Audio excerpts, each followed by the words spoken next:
he'll give you a heart of stone, a heart of flesh for a heart of stone, and he'll put you, he'll give you a new mind, and then later on talks about him putting in a new spirit. And at that moment, that's when the lights went off. I probably had heard maybe the gospel in the Catholic Church. I'm not exactly sure because the churches we went to, I don't remember hearing the gospel specifically preached, but maybe it was. And I was just asleep. I was dead in my sin. And shout out to the churches I went to before that gave me something to start with because I wasn't starting brand new. One thing that I've come to notice is that in the Catholic religion, there's a lot of rote things and different things like that and differences in doctrine. But I had some kind of background, so thank God for that. I went to Christ the King in the Bronx, and so that was cool. And then also Immaculate Conception, we went there for a little bit um, before before my family ended up leaving the Catholic Church. So in short, and this is not to put down the Catholic Church for anybody watching, neither. This is just like my story, so to speak, and I want to be as transparent as possible as well. So when when I was there at that moment, I just felt that I was, um, somehow, some way, just gripped by his words. And I'll share two or three things that he said that really impact me. Maybe four, but I'll try to stick to two or three. One of them was that he used to be big into partying. Um, he was a DJ, disc jockey, and then he used to go to like clubs and party. He was like 19, and his brother had invited him to a retreat or two. And finally, he said, I'll go to the retreat, whatever." Some people come to God like that. They don't even go like with joy. They go begrudgingly to whatever the person invites them to. But they make the decision on their own. And then boom, God touches them.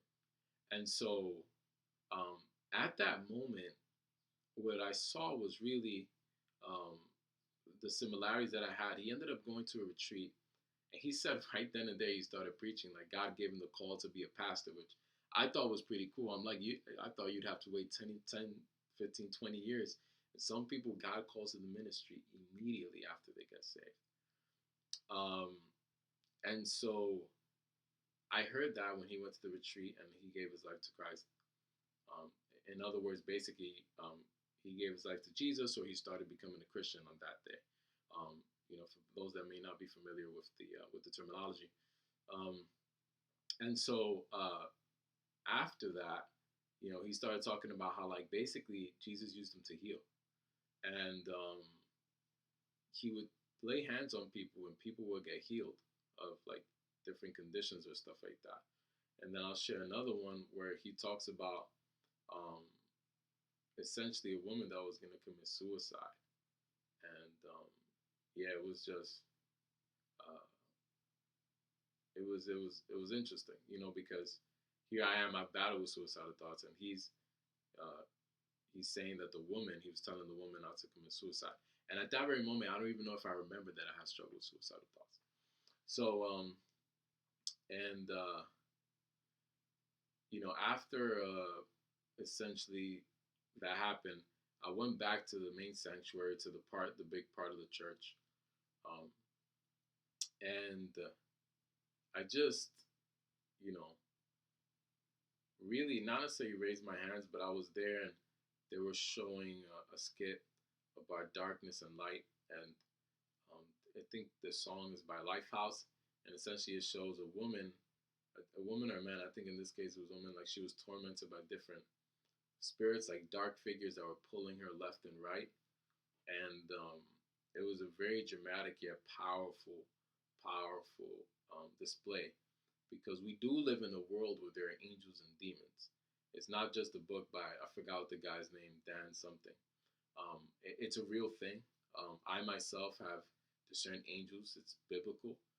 The Bible says that Jesus casted out demons, plenty of them. So we live in a world where there is an unseen realm. Some Christians would call it the spirit realm. You could call it the heavenlies, whatever you call it. There is a battle waging war against you. If particularly if you are a Christian, right? If you're not a Christian, they'll keep you in bondage. But if you are a Christian, um, they will try to destroy you. I myself have encountered so much spiritual warfare along to my life as a Christian. It's ridiculous. But I think that what I was battling really was demonic oppression with depression. Going back to depression, not only that, but suicidal thoughts that are darts that Satan can throw your way. Some people will call it negative energy. I just call it as it is from what I read the scripture. Satan or the devil really throws darts and tries to um, take away lives. And so uh, after that, after I got saved, I would say got saved, I had an encounter with God, or like I felt that I heard the word and it gripped my heart.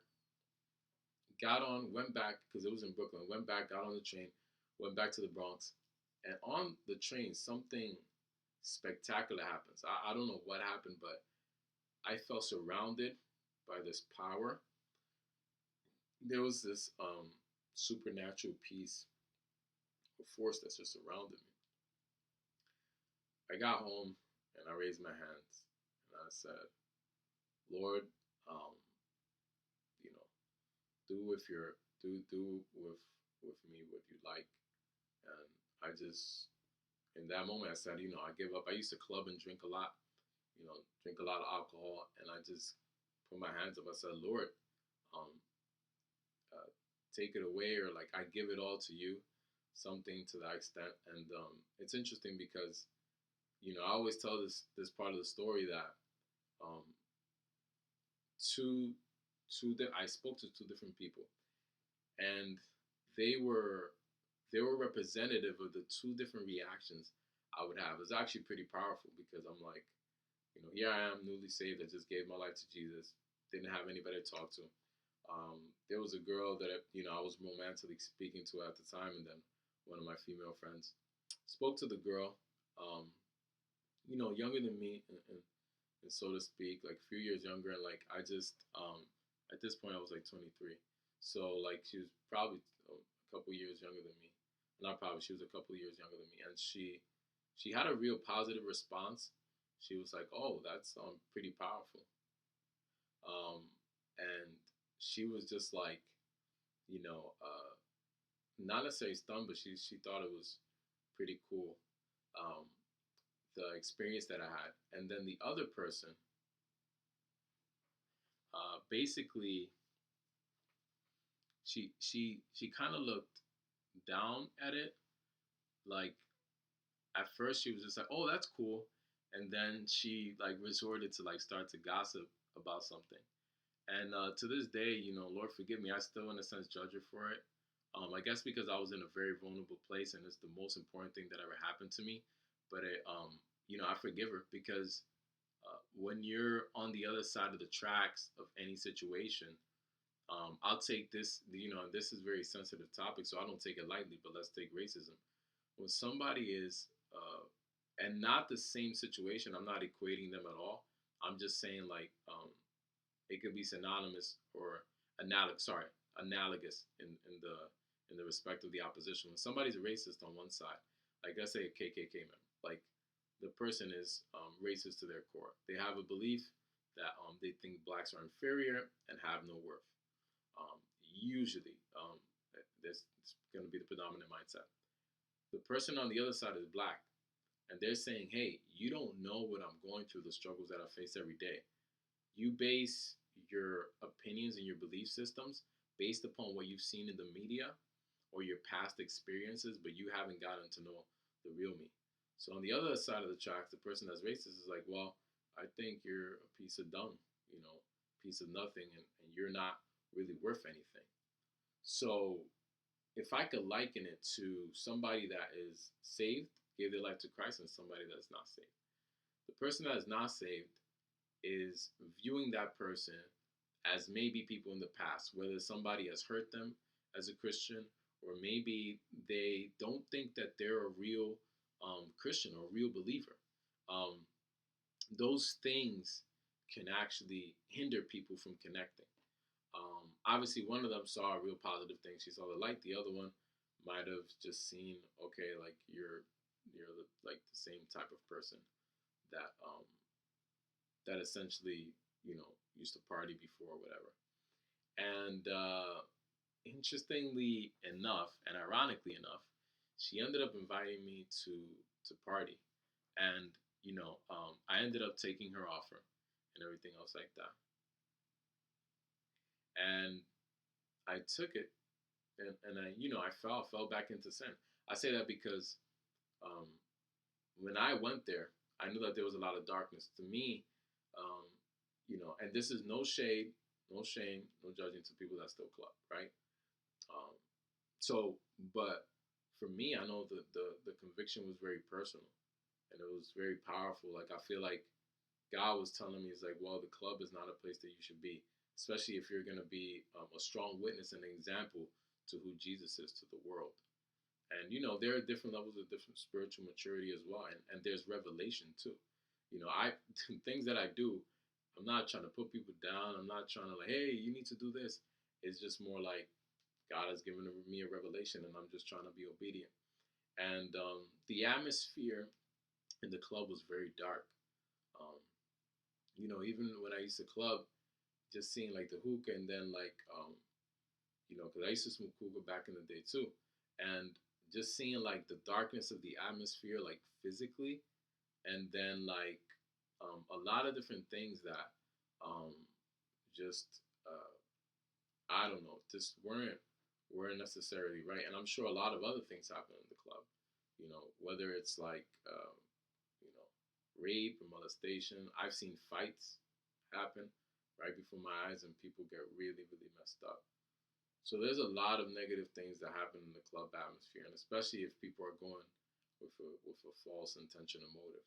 Not to mention, if you're a pastor, I don't, me personally, unless God is calling you to do it, and then praying for people or blessing people, then if you're in there grinding and doing whatever, it could damage your testimony. Just keeping it a buck, being honest, because other people are gonna look at you as like, well, I'm doing the same thing you are. Like I'm in the world, or I'm having fun this way. This is not necessarily a pure way of fun, but I'm having fun doing it. And you're a pastor and you're doing this. But we also have the same responsibility as Christians. I'm not a pastor, but I try to take my life seriously in the things that I do and I don't do that could point to Jesus or not. Um, so, that's it. And honestly, I'm gonna do another part to this testimony. Um, I could even, I'm gonna call it depression and personal testimony. But essentially, thank you for tuning in.